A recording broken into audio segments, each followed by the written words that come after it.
Chapter 4. Gyan Karma, Sannyas Yog. Explanation of Karma, Akarma, and Vikarma.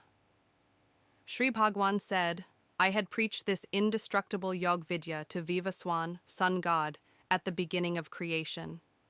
Vivaswan preached this to his son Manu, the creator of humans, and Manu preached this to his son, King Ikshwaku.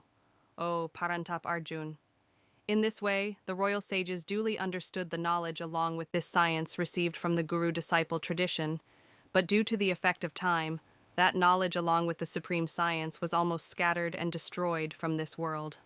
Today I am telling you this ancient yog, science of union of soul with God, because you are my devotee and my dear friend as well. Hence, only you can understand this great secret, Arjun said.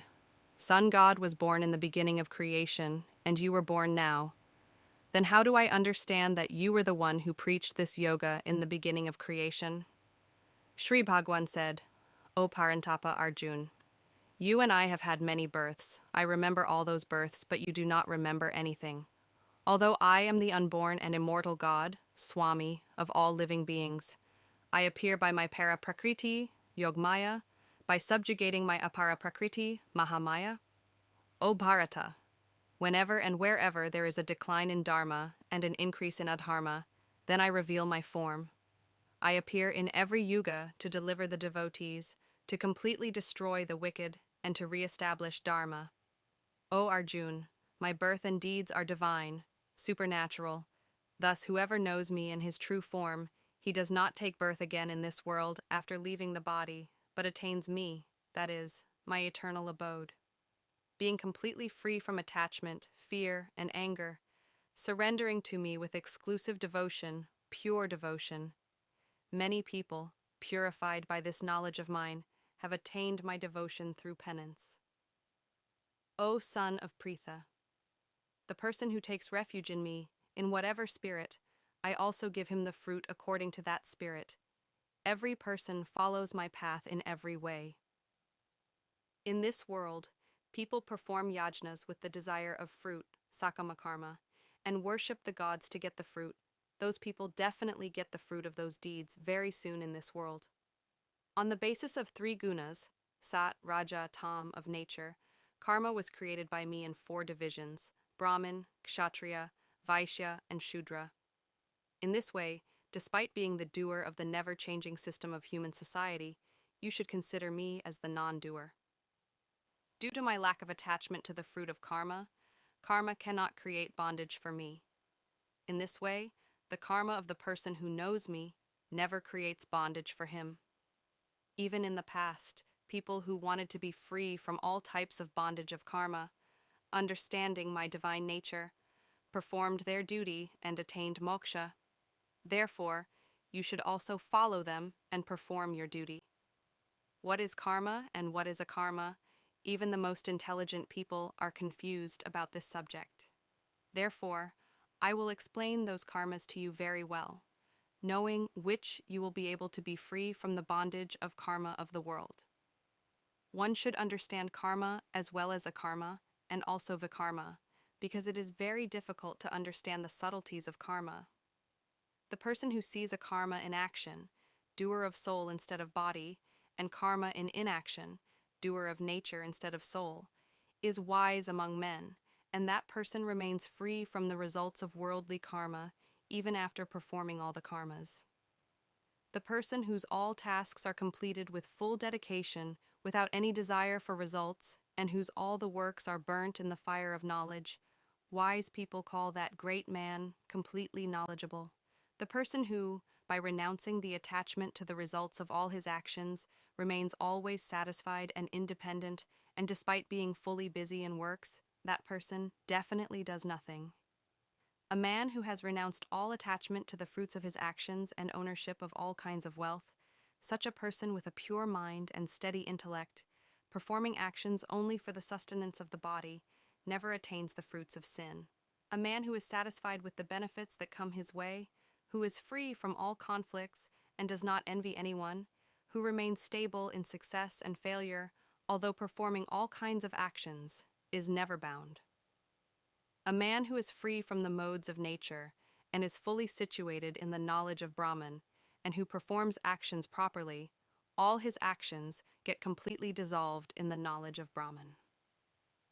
The surrender of that liberated man, situated in the knowledge of Brahman, is Brahman. The materials of the oblation are also Brahman. The fire is also Brahman. And the oblation performed by the doer in the form of Brahman is also Brahman. He is Brahma only, whose deeds have touched Brahma and merged with it. The fruit attainable by such a great man is also Brahma only. Some people worship the gods well by performing many types of yagnas, and in this way some people perform yagna by performing yagna in the form of meditation in the fire of God. Some people offer all the objects of the senses in the fire of self-restraint, and some people offer the objects of the senses in the fire of senses. Some people, by controlling all the senses, offer the functions of the breath and air in the fire of self-yoga, with the desire to know the soul by controlling the mind. Some people perform yagna by donating wealth, some people by penance, and some people by practicing Ashtanga yoga, some other people by studying the Vedas and scriptures and becoming proficient in knowledge, and some people perform yagna by observing difficult fasts. Many people offer the pranavayu in apanavayu, and similarly the apanavayu in pranavayu, and other people enter into samadhi by stopping the movement of pranavayu and apanavayu. Some people reduce their food intake and offer the pranavayu in pranavayu only. All these people who perform yagyas become free from all sins by knowing the meaning of yagyas. O Arjuna, the best of the Kurus. By tasting the nectar of the fruit of yagyas, all these yogis attain the eternal supreme God. People who do not perform yagyas cannot live happily even in this life, then how can they attain happiness in the next life? Similarly, many other types of yagyas have been described in detail in the words of the Vedas. In this way, knowing all of them to be born out of karma, you will become free from the bondage of karma forever. O Arjuna, the best of the Kurus. The yagya of knowledge is far superior to the yagya performed with wealth and property, and all types of karmas end completely in the knowledge of Brahma. You should try to understand that knowledge of yagyas by going to the Guru, surrender yourself completely to him, serve him and inquire humbly.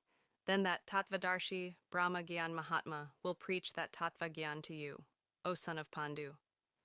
By knowing that Tattva Gyan, you will never again get this type of attachment, and by acting on the basis of this knowledge, you will be able to enter me, the Supreme Soul, by seeing the spread of your own soul in all creatures.